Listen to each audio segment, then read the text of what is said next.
கூந்தல் பழைய நீளம் இருக்குதா, இப்போ பொம்பளைங்க எல்லாத்துக்கும் புருவம் இருக்குதா.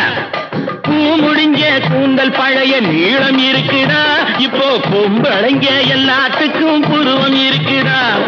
கழுத தேஞ்சு கட்டரும்பாச்சு நாட்டிலே, பெண்கள் காரியத்தை ஆம்பளை பார்க்கறான் வீட்டிலே. எல்லாரோட என்னையும் சேர்க்க கூடாது, வேலை எது கொடுத்தாலும் செய்வேன் தப்பாது. எல்லாரோட என்னையும் சேர்க்க கூடாது, வேலை எது கொடுத்தாலும் செய்வேன் தப்பாது. சொல்லுங்க. களை எடுக்கணும், விளைய வைக்கணும், கதிரு முத்தின வயல் அறுக்கணும், கட்டுஞ்சுமக்கணும், களமும் சேர்க்கணும், காத்த பார்த்து தூத்தி விடணும். கால நேரம் கடந்திடாம நாலா வேலையும் நாமே பார்க்கணும்.